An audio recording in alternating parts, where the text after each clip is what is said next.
Assalamualaikum warahmatullahi wabarakatuh.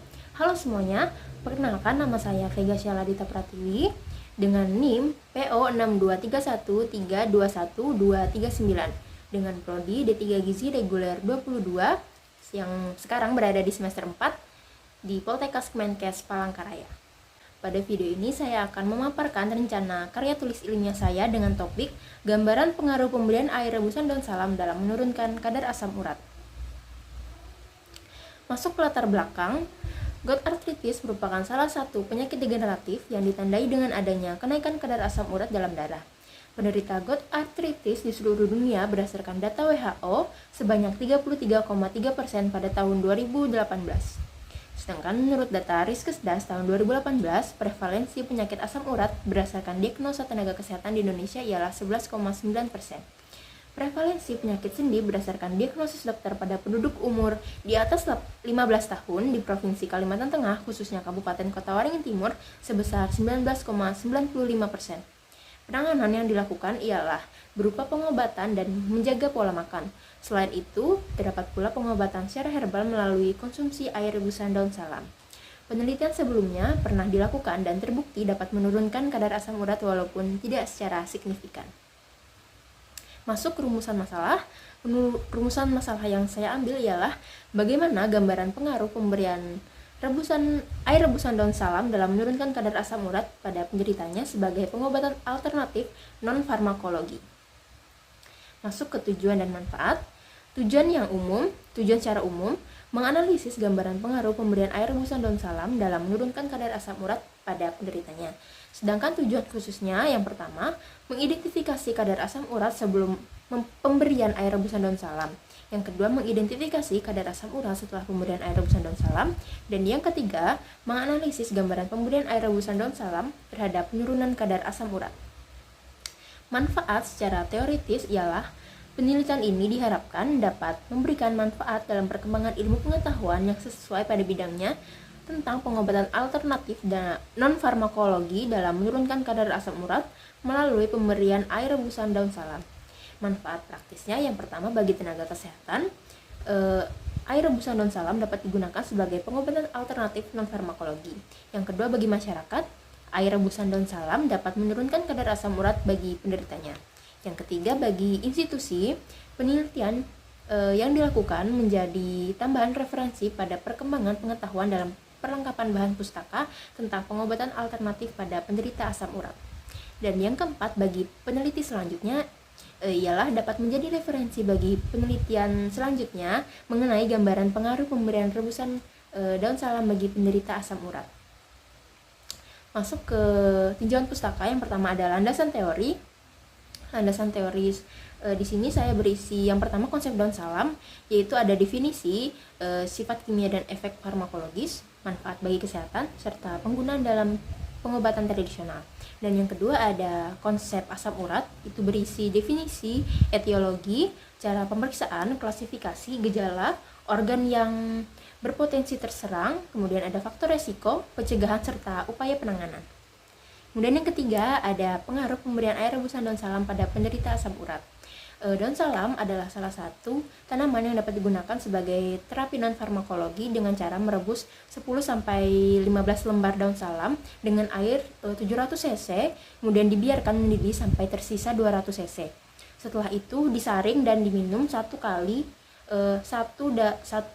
segelas per hari.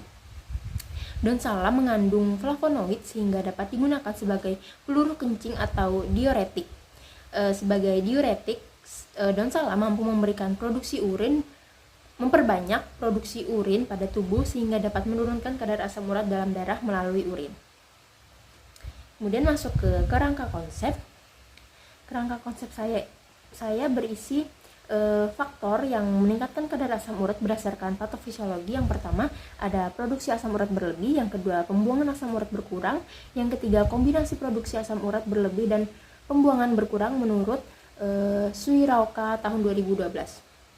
Kemudian ada upaya penanganan asam urat menurut Suryana tahun 2014.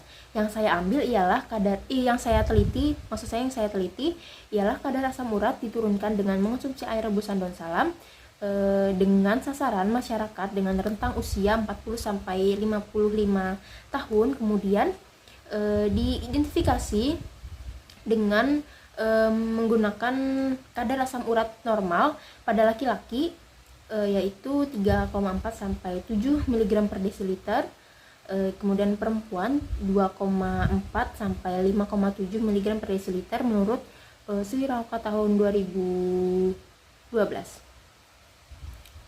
Kemudian dari kadar asam urat normal tersebut diidentifikasi kembali apakah setelah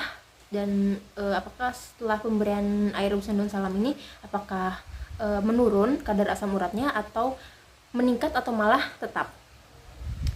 Kemudian masuk ke variabel penelitian. Variabel penelitian ada dua, yang pertama variabel independen atau variabel bebas. Dalam penelitian ini ialah pemberian air rebusan daun salam, sedangkan variabel dependen atau terikatnya ialah penurunan kadar asam urat bagi penderitanya. Selanjutnya ada definisi operasional. Definisi operasional yang pertama ada variabel independen, yaitu pemberian air rebusan daun salam. Definisi operasionalnya, memberikan air rebusan daun salam yang dibuatkan oleh peneliti sebanyak 1 gelas per hari setiap pagi selama 7 hari atau seminggu. Parameternya yang pertama 200 ml air rebusan daun salam, kemudian diberikan sekali sehari selama 7 hari dan diminum setiap pagi setelah makan sebelum jam 9. Alat ukur tidak ada, skala tidak ada, skor dan kriteria tidak ada. Kemudian variabel dependen yaitu penurunan kadar asam urat. Dengan definisi operasionalnya, penurunan yang terjadi pada ukuran hasil akhir dari metabolisme dalam tubuh. Dengan parameternya, pengambilan sampel darah untuk pemeriksaan kadar asam urat sebelum dan sesudah intervensi. Alat ukur yang digunakan ialah GCU atau glucose colesterol uric acid dengan pengambilan sampel darah. Dengan skalanya ordinal dan skornya berupa kadar normal asam urat pada laki-laki dan kadar asam urat normal pada perempuan. Dengan kriteria yang pertama, kadar asam urat meningkat apabila hasil pemeriksaan post lebih besar daripada pre. Yang kedua, kadar asam urat menurun apabila hasil pemeriksaan pre lebih besar daripada post. Dan yang ketiga, kadar asam urat tetap apabila hasil pemeriksaan pre dan post tetap, menurut Sevilla dan Mumpuni tahun 2014. Baik, itu tadi pemaparan rencana karya tulis ilmiah saya. Terima kasih. Wassalamualaikum warahmatullahi wabarakatuh.